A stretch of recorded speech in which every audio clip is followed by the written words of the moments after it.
Hey, I'm Taylor Dorsett, and this is the Professional Technical Interviewee. Technical interviews are hard, and every company does them differently.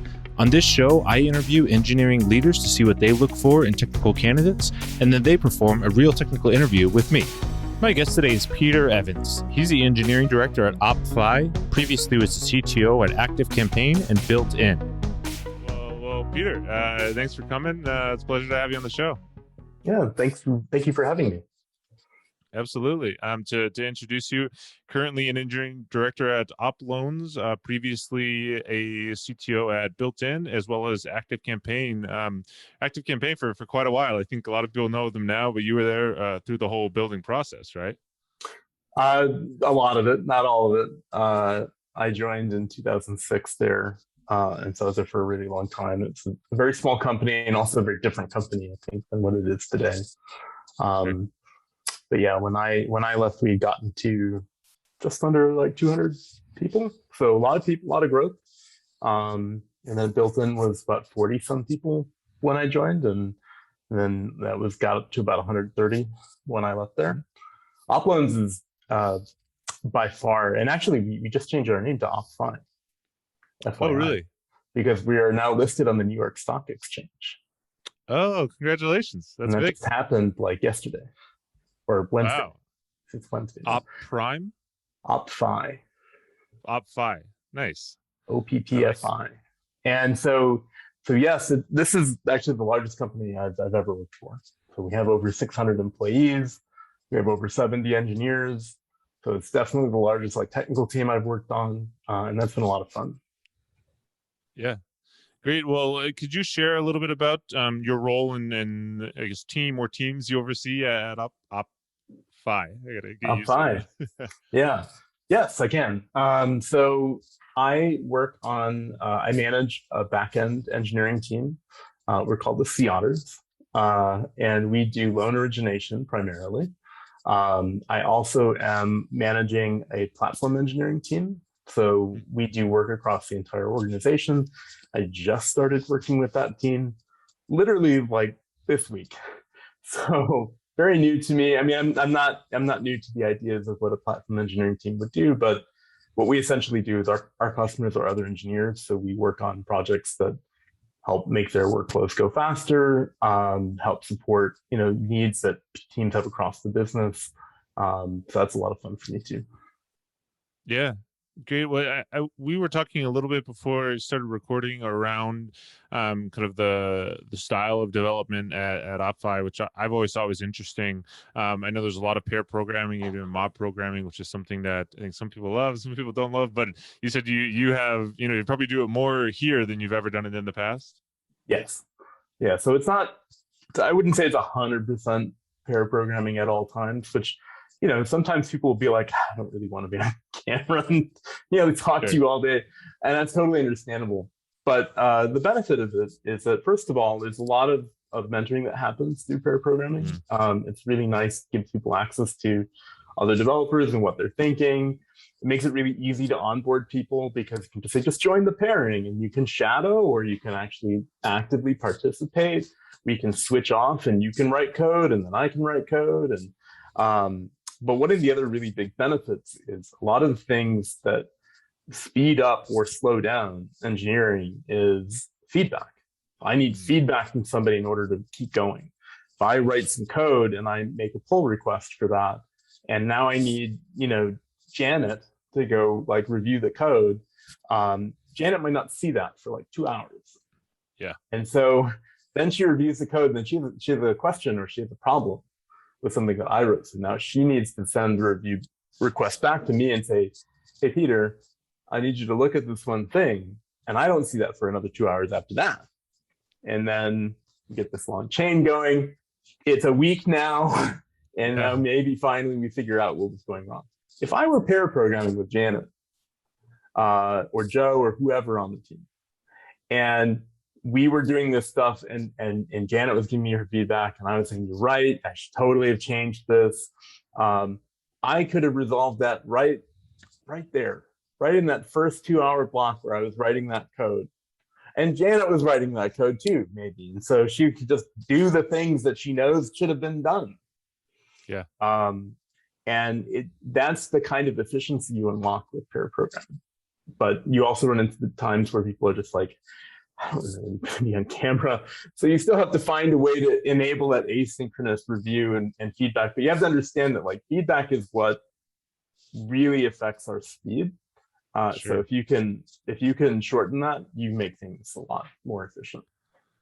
Yeah, well, even in my current company, we don't really pair, not formally in any way, shape, or form, right? And I think feedback is still the biggest hurdle, right? Where we're trying to figure out, okay, well, we've got this thing, it's pushed out, but now we actually have to test it, and how do we work through that? And then, if it's making edits, that could be quick edits, right? It might be something we can change in 15 minutes. It might be a whole day, right? And then all of a sudden we're pushing timelines back. So that makes a lot of sense, and certainly in when our world is more remote and getting used to that, I think it's interesting where I think those feedback loops can be even greater sometimes, right? Because you got someone in a different time zone who now they're off the clock, and how do you work around that? So right, interesting.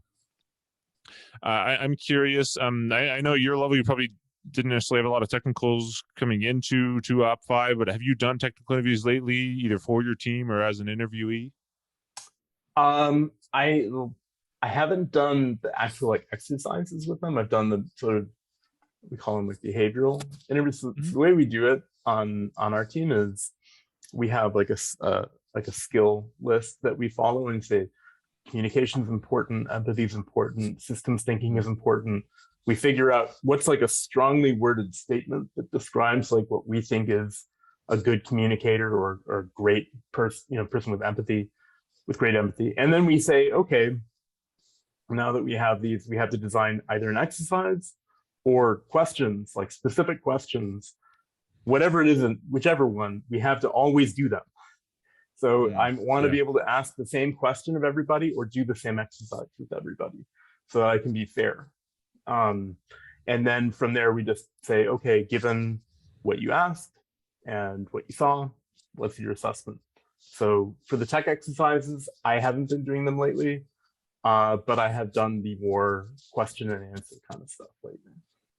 Yeah, I like that idea of, well, I think part of the reason interviewing is so frustrating for companies and for interviewees is that if it's not everyone gets the same type of questions, it can be very difficult to build any type of rubric or have any type of real scale other than just, gut reaction or how you felt talking to someone, which is very obviously biased in a lot of ways, right? So I like that strategy. So you're evaluating for, what were those qualities? So we do communication, empathy, systems thinking, robust unit testing. We do, actually can pull up the whole list for you. Give me 1 second, because I have it written down in Confluence. So we have also idiomatic solutions. So writing code that's, strongly sort of tied to how a language should be written. Modular implementation. So whether you're writing composable code, and outcome driven. So someone who is more focused on outcomes as opposed to following explicit rules that must never bend or break, or, rather than people who are more pathological and are kind of cruel. We don't want cruel people to work with us. And we also focus on synthesis. So how do I incorporate new information and how do I adapt them to our workflow? Yeah, great. Very interesting. So you say you're trying to come up with statements that basically will align with that, and figuring out how are you grading that. I guess, can you give an example for one of those like idiomatic solutions of how you would actually be asking that question and maybe how you're also grading it? Because I think that's kind of an interesting one where if I see that, I go, oh, I don't know if I know how to evaluate that correctly. So the one that we use for that is uses idioms of a language to write efficient and elegant solutions to problems. And so an idiom would be like, in this case, what should Go code look like? What should Clojure code look like? We use a lot of Clojure on my team. So you want something that's functional. You want something that is being really thoughtful about whether or not to use state, and trying to avoid state if you can. And you want to be able to have a strong reaction to that statement. You want to either be able to say, yeah, I totally agree, they did all that, or I totally disagree. But you also want to be able to capture something in the middle and say, I agree that they do this stuff, but I don't strongly agree, but I agree. And so there's a concept called the Likert scale, Likert, which I think was like a social science kind of, I don't know if it was psychology or what discipline that kind of came up with it, but there's a gentleman that came up with it whose last name is Likert. And you've seen it. You've definitely seen it, because it's the strong disagree, neutral, agree, strong agree scale. Like a 5-point scale would be that. And that's what we use, because that's what our HR system uses, the greenhouse for jobs. Yeah. So that's how we line it all up. Nice. So that's helpful. I think that's really interesting, because I don't know if I think the companies may have something like that, but maybe not as structured. And I think having the more structure you can put in place, you get, I don't know, more results that you can actually track and then try to iterate on, right? Versus, again, that gut feeling or something kind of less proven that I think a lot of hiring is based around, which can be really frustrating on both sides. Yeah, I feel like feelings are nice, but what does a feeling mean? Why do you feel a certain way about, it's sort of, I can't really pin it down. And I think that when you talk to other people, whether they're engineers or not, I think they appreciate having structure. I think they appreciate being told, like, this is what expectations we have for you as an interviewer, and this is how I can train you, and this is how you can understand whether or not you're doing a good job and how you could get better. So I think you're being clearer with the interviewer, and you should also be clearer with the interviewee. Like, I actually tell people that I interview, like, this is what I'm going to ask you about. I'm going to ask you questions around communication and empathy. And here we go.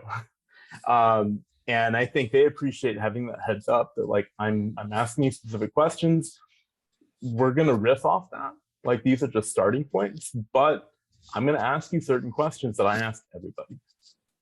Yeah, I love that. I always say we should give someone the study guide, right? When I was in recruiting full time, it was my goal is try to get some information from the company. I'm not going to, take the exact question that they ask and give it to the person, but at least let me give them some area to focus on for their prep. So we're not just, I use the history test example a lot. If you're taking a test on all of history, that's going to be a pretty tough test. If you're taking a test on World War II in this country between these specific years, okay, I've got a much better, percentage of actually being able to solve those problems, right? Mm-hmm.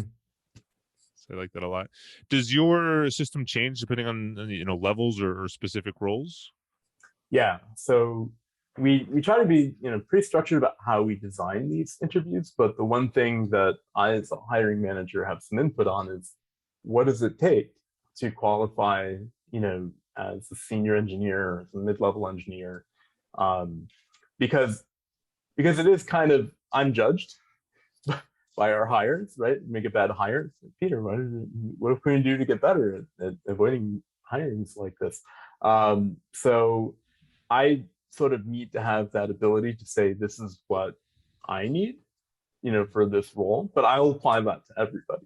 And so I'll say, like, you need at least, 2 goods or a great, or whatever, however I want to do it.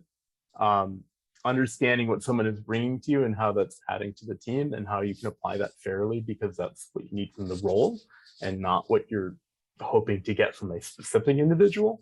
That, I think, is a really good way to approach it.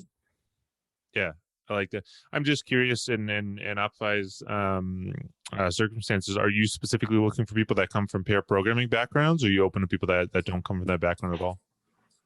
No, I'm very open. So I don't have really strong opinions about whether you've done a lot of pair programming or whether you have done a lot of closure work. I think someone who's a good engineer is someone who can work with languages. You have to have an interest in closure, right? Like, if you're not interested in working with a list-based language that is functional, then this might not be the right circumstance for you. But if you are open, then why not, right? Whether you come from Python or Go or whatever, that can all work. Yeah, fantastic. And is there still Ruby in the environment there? Is it being moved away from, or is that separate systems? It's not being moved away from. So, you get to larger organizations, you kind of just have like lots of stuff going on. So we do have a lot of Ruby and a lot of Rails in the system. We probably always will. And that's totally fine, right? Because part of the point of having a large organization that especially is a kind of a service-based architecture is I can talk to other services and I don't need to be Ruby to do it. I can just say, you have an API, I will use your API. You have to imagine that a lot of larger companies, there's just too many teams that can't really manage who's using what language. So at a certain point, they're just going to say, you figure out what's good for you. Here's the API, run with it. Yeah. And that's kind of how we try to organize it. So we don't want to have like zero input on how you write stuff, but we do want to give a lot of latitude to our teams to pick the right tools for the job. Nice. Sometimes it's Ruby. Yeah. Great. I guess shifting the sides of the table here a little bit. When you were doing technical interviews in the past, as you were the interviewee, how did you think you did in those? You love them? Did you hate them? Somewhere in between. It's a long time since I've done a technical interview. So the last time I did it was when I joined ActiveCampaign, and I think the way they did it is Jason designed an exercise that he claimed no one ever passed, including me. So it's okay. Sure. But I did what was asked. It just wasn't perfect, but whatever. Let's put that aside. It was a file uploader. So he was like, write something that could upload data, in PHP, because that was kind of hard at the time. It is sort of a hard problem. And so I did. And it was a take-home thing. So there was no like live coding, whatever. And I was like deathly sick. The weekend he doesn't know that. I was deathly sick the weekend we did that. And so I got it done. And I guess he liked it well enough. So he hired me. But I've done take-home things, and I've run teams that have done more live coding things, which is interesting signal on one hand, but on the other hand, it can be kind of stressful for people. So you don't want to design something that's like really intense, because people are probably already feeling kind of, nervous. So you don't want to freak them out, or you want to be explicit about what you're looking for. I've run technical interviews where we tell people like, hey, we just want to see how you collaborate with other people. There is no end to this particular exercise you're going to be doing. Don't even bother trying to finish it. It doesn't really matter in the end. We just want to see how you work with us. Being explicit is helpful, especially when people are super nervous and their mind is expanding to the worst possible of everything. And so you want to really narrow things down to what they should be focusing on. Yeah, I think Home Chef here in Chicago has a unique interview process where typically the later stages they're collaborating on a problem. It's something that was a real ticket in the past, and the whole idea is, we could solve this problem in 15 minutes, and this might not be a great interview, right? The goal is for us to converse through this and figure it out together, right? Obviously, we know the solution, but we want to work with you as close as possible to this being a real life situation, right? That's kind of an interesting process that I do think is helpful. It's still a little stressful, right? Because you're doing it, you're coding in front of other people, but it is, I think, closer to what people are comfortable actually doing day to day versus, return some input in a fixed amount of time, which is what I think is difficult sometimes for folks. I'm a fan of technical interviews that somewhat model what you could be doing. And I've done this both ways. I've done sort of academic ones where I think for a while at BuiltIn, you're doing the game of life. Do the Conway's Game of Life. And people come in like, I don't even know what Conway's Game of Life is. But it seemed like a really interesting project. And we tried very hard to tell people like it's, you don't have to know everything. You also don't have to finish it. I think people still got kind of stressed out. at OppFi, we are doing technical exercises where we're moving to a model. We have a lot of the academic stuff we've done in our past, but what we're working on right now is an exercise that's more about what you could literally be doing. So that's not our current state today, but it is our future state. And it's one where it depends on the team. So like the team that does more SRE work, they actually have something that is closer to what they do. And it's like, there's a problem. You go fix the problem. We're going to work with you together to fix the problem. You know, on a backend team, we could say there's an API that you need to pull some data from and do something with it. That's very representative of our workflow. So getting to a stage where we do those is ideal. But you have to be careful, right? You want to make something that gives you enough signal as an interviewer, but then is reachable, I guess, for an interview. Someone who can grasp what you're asking and can feel like they can do it. Yeah, it's also a difficult thing to gauge immediately of if it's successful or not, right? Because it's very easy to change an interview process. You have a bunch of people go through it, and then you go, great, we made a bunch of hires, but you may need 3 to 6 months to a year to see, are those hires at the same level of the individuals you're bringing in at your former interview process, right? So even just iterating on an interview process can take a long time to try to figure out what is the actual outcome we're getting here, right? Versus just we've made more offers, we've made more hires, right? Which isn't actually necessarily the same as it would have been before, right? Mm-hmm. I'm curious if you have any system or any advice for folks, to break down interview questions. Let's say they're in a situation where, they've got an interview that's stressful and they're having that, oh no, I don't exactly know where to go forward at this moment. Do you have any advice or any system on how they can move forward? Yeah. So ask questions. Number one, ask questions. I always have to, even as an interviewer, and as a sometime interviewee, I have to ask myself questions like, or I have to say, I want to be successful, but so does the other person, right? So if you're interviewing with someone, that person wants you to be, they actually want you to be successful. And if things are going off the rails a little bit, they will help you. But if you are not talking to them and you are kind of in your own head, then they can't help you.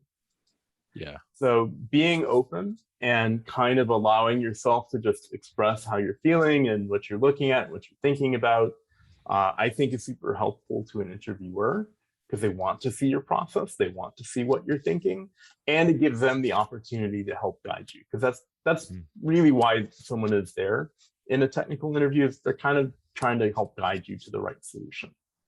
Yeah. Yeah. That's great.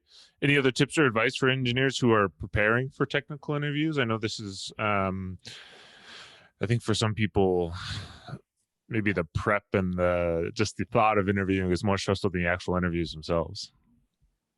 Yeah, I think, think about where you're going to work. Think about if they have given you, any ideas of what they're going to ask you in the technical exercise, really think about it. I've done interviews where we tell people like, we're going to do something in Go, we're going to do something in some other language. And then if they don't study it, they don't read anything about it, and they get really lost. And it's just a bad experience for everybody. So try to prepare.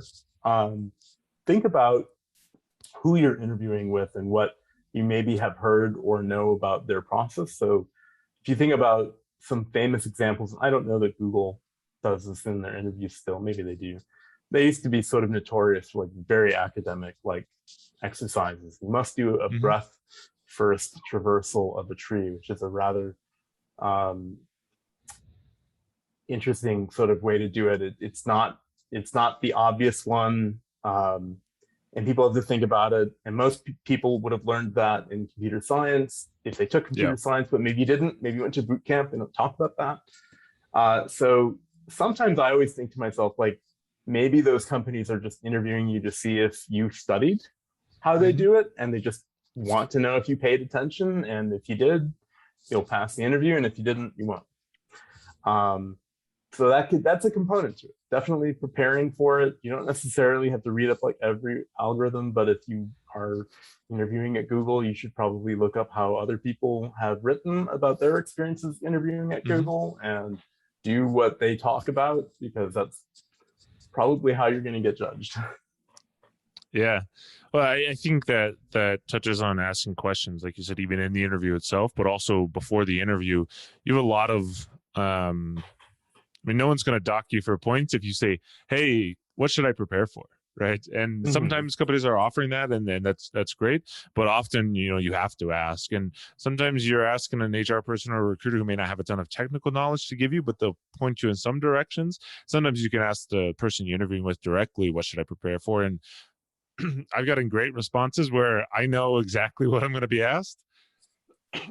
Like you said, like basically they wanted to see if I'd go do the research after. And I've had situations where they go, we'll focus on searching or sorting. And I'm like, okay, it's a pretty big range, but I'll try, right? And sometimes it's more straightforward, sometimes it's more complicated. So it's always helpful to ask questions. Like that will never hurt you, and that can only ever help you. As an interviewer, I think it is best if you are upfront about what you are looking for. And that way you are reaching a hand out to people who maybe wouldn't always think about asking questions, because you don't want to close yourself off from people who could actually be really valuable on your team, but they just didn't quite do how you narrowly define your interview process. But as an interviewee, asking questions will always be helpful. So now, to the extent that you can, and you're thinking about it and you're open to it, be that person who is asking all this stuff, because it can only help you. Yeah. Any different advice for early career engineers, or is it the same? Yeah, it's roughly the same. I mean, certainly, you have less experience literally doing stuff. If you're, a first-time engineer, it's kind of tough because you haven't worked in a team before, so you just lack some knowledge. But being open-minded, being curious, asking questions, and I think this is a really hard thing, but it's something that you kind of need to do as an engineer, is allow yourself to feel that you can do whatever is being asked of you. You may not know a lot about a certain technology, but you can learn it. You can do that. If you spend the time, you will get good at Rails, or you will get good at Django. Whatever technology that you're being asked to do, you can do it. So you have to just kind of treat it like, I can get there. I can do that. Other people are doing it. Other people are getting jobs and they're being successful. It's possible for you also. But you have to allow yourself to even tell yourself that you can do this, to even sort of be open to the possibility that you can do it. If you immediately are like, that's way beyond me, I can't do machine learning. Well, you're a data engineer. You can do machine learning. Anybody can do machine learning if they think about it. So you just have, that I put it really simply, but the reality is you have to put lots of time into it. But if you do, it'll work out. Yeah, that's great advice. I think something that was really eye-opening in my career was just getting the realization of, like, I don't know, bugs frustrate me, right? And bugs are always going to be a part of the job. But if I spend enough time, I will figure it out, right? Like, I will be able to find the solution. It might take me 20 minutes. It might take me 2 hours, but I'll get there, right? And it's happened enough times, and now I know that. And just took a while for that to actually sink in. So now when I see a bug, it's not, I'm never going to figure this out. It's, okay, well, there's a certain amount of time it's going to take me, and if I start now, that'll get done sooner, right? So it's all a function of time, and there is an endpoint. Yeah. Well, before we move into the interview portion, any interviewing horror stories you're willing to share?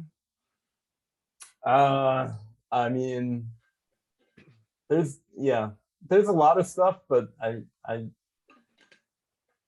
as an interviewer, so to some degree, I wonder if it's not really fair for me to share a lot of the horror stories I've seen. But I've definitely, talked to people who, didn't really prepare very well, and we have like really short conversations. I think probably the interviews that are least successful are the ones where people are very closed. They are not asking questions. They are giving very short, terse answers. And then the interview is done in like 30 minutes. And you have a whole other 30 minutes to just hang out. And it's sort of, those are the worst ones. I mean, definitely there are some interesting experiences that everybody has, but it's people are messy sometimes. Sure. Absolutely. Great. Well, let's take a short break here and then we'll move into the interview. Cool. Thank you for watching the first half of the Professional Technical Interviewee. The technical interview will be released 1 week from this episode, so be sure to subscribe to make sure you don't miss it. New episodes are released on the first 4 Thursdays of each month. Find us on YouTube at youtube.com/TaylorDorsett or on Apple Podcast or Spotify. Make sure you subscribe so you don't miss out on new episodes. And remember, keep practicing.